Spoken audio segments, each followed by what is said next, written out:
So what I want to do is show you how a couple of mods work absolutely perfectly with this weapon, Collective Obligation. It's the new raid exotic from the Vow of the Disciple. I'm going to run Nezarec Sin, Energy Vampirism and Suppressive Darkness. I'm going to go more into it, but I just want to show you firstly what it actually does and how you can sort of manipulate the gun and the mods and the helmet all working together perfectly. First of all, the gun itself, so basically when I'm aiming there you can see the three sort of small dots on the right hand side. So how these work, the very top sort of circle, that's the suppression sort of leech. So when that's full, that means your suppression leech is active, and I can then apply that to other enemies. The middle sort of circle, that is the weakening effect that you can also leech. So you've got suppress, weakening, and then the bottom one is the volatile sort of leech that you can get, which it states on this gun. So all them three circles, they all represent these here: suppressed, weakened, volatile. So again, I'll just go over it one more time. So the topmost circle is suppress, the middle one is weaken, and the bottom one is volatile. And what I want to do is show you how you can sort of take advantage of these two mods here with this weapon, Suppressive Darkness and Energy Vampirism. So what it does, whenever you suppress a combatant, you also weaken them. So if you look at the gun, suppress and weaken, you can get two buffs off one sort of effect like this, and you'll see the gun is suppressed and is weakened from that mod, and then just off one shot I've leached two effects off him straight away. So again, just to go over that, whenever you suppress a combatant you also weaken them. So that's the two leeching that I'm getting from this mod. And then what I'm going to do is show you how it works with Energy Vampirism. Gain energy for your least charged ability whenever you suppress a target. So every time I suppress a target, I'm going to get nice chunks of my grenade, melee or class ability back, and it works really well. So what I'm going to do is I'm just going to kill him, let him respawn. Keep an eye on my grenade when I activate my void leech from the gun. So bear in mind I've got the two dots there, which is a suppress and the weakening. So as soon as I suppress him, watch my chunk, nice big chunk of grenade energy back, absolutely brilliant. So, and this is just against one target. So we can imagine if there's going to be a lot of sort of enemies around and we're going to constantly suppress them, we're going to get constant grenade energy back or any other ability back also. So yeah, it's just a quick sort of few clips. I'm going to show you some more clips of the actual sort of gun and the build all working together perfectly, but the Energy Vampirism and the Suppressive Darkness really work like perfectly with this Warlock. And to be honest with you as well, like with this Warlock build, it does actually feel like a proper Warlock, how you like sort of manipulating and suppressing and gaining energy back off other things. It sort of feels like a good Warlock build. It does seem to have like a little cooldown on it also. Maybe you can only get energy back from the suppression every few seconds or something like that. But it does work like really good. I'm just going to show you some more clips here. I'm just getting rid of my grenade. I've already got it charged, so I'm going to activate it now, and then you'll sort of see the chunks of grenade energy coming back as I'm suppressing stuff as well. So it's really, honestly, really good, sort of perfect synergy with the build. Again, and now a lot of this gameplay is just going to be like the general use of the gun, how you can sort of leech the various different debuffs and apply them to certain targets. Really strong for like team play, stuff like that. And as you can see there from my suppressor grenade, because I'm suppressing, I'm getting quite a lot of energy back just from the killing a couple of enemies or tagging a couple of enemies with the suppressor grenade. Also, so it all works really well together. Like I said, the two mods, the Collective Obligation and Nezarec Sin, I'm going to go over it, the full build, like properly after a few more clips and show you, and hopefully you can see how it all sort of synergizes perfectly together. Again, this is just sort of scenarios where you're using it I'm suppressing enemies. This was on legend difficulty with my friend last night. Suppressing, like getting the leech in effect and then applying them to, and the weakening, suppressing and the volatile I've got charged there. I'm just applying it, I'm spreading it around. Some crazy regeneration going on, as you can keep looking on the bottom left. All the buffs also going on, absolutely mental. So I'm going to show you a couple more clips, tell you the build, probably finish out with a few more clips in a lost sector to show. But yeah, keep an eye on the bottom left and the regens throughout the clips. It's pretty strong.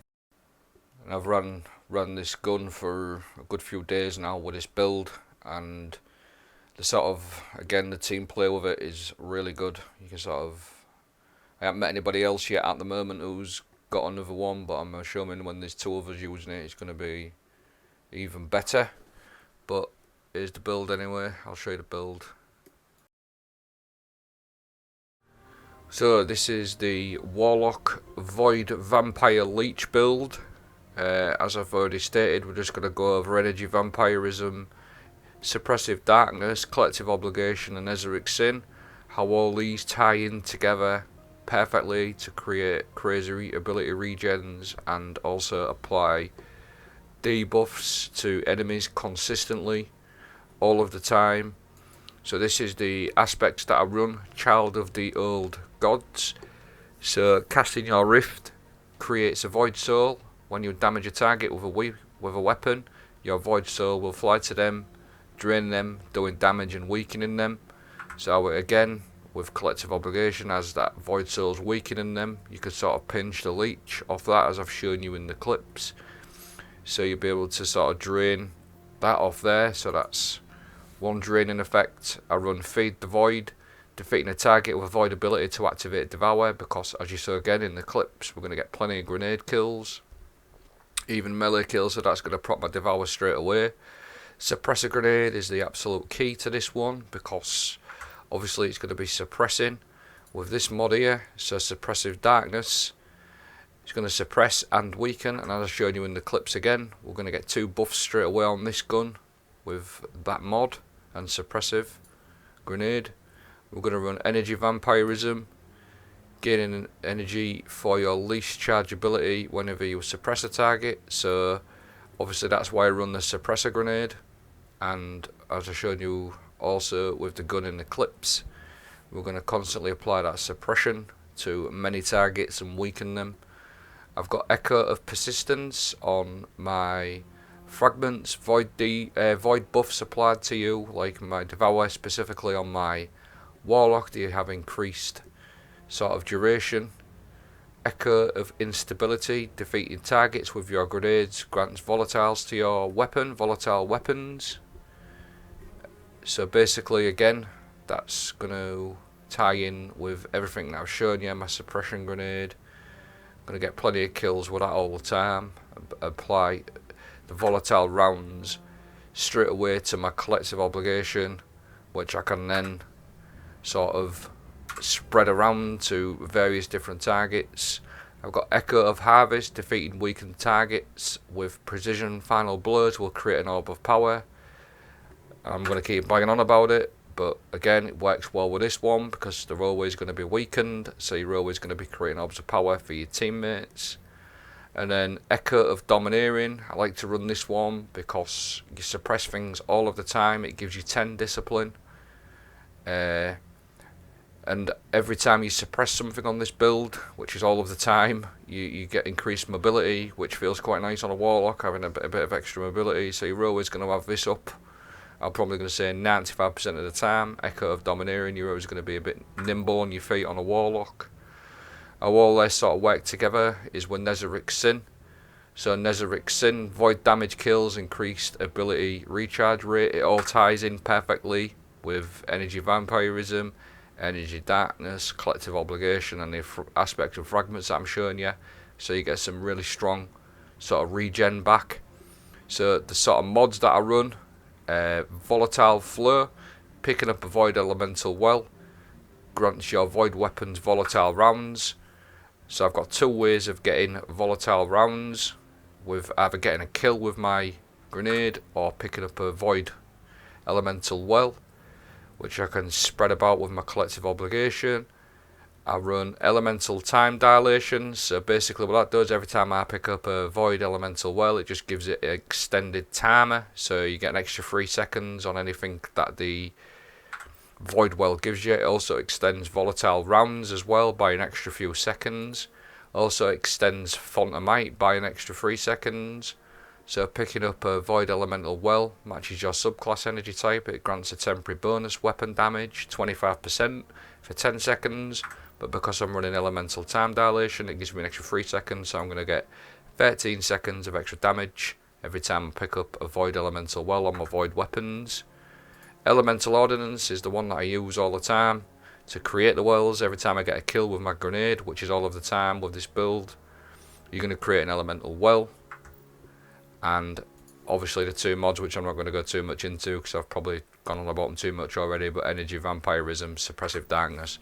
But the whole sort of build with Nezarec Sin, the gun, the fragments, the aspects, they all sort of tie in perfectly. I'm going to leave a dim link of the actual loadout that I'm using in the comments, so you can just sort of copy it, have a play with it. I promise you you'll love it. It just seems, again, like a perfect Warlock build, to be honest with you. Everything we know about Warlocks, they like to manipulate and drain and sort of leech things. It's just perfect Warlock build. I'm just going to leave the last few clips running out now. This is a Master Lost Sector at the moment. I'm just showcasing how easy it is to sort of debuff, apply these debuffs to everything with the weapon and the abilities and the mods that I've shown you. So I'll just leave them playing out for you. I'll leave a dim link, like I said, in my comments. Let me know what you think, if you found it good, or any other ways we can sort of use the mods and the weapon. Just let me know in the comments. Take it easy.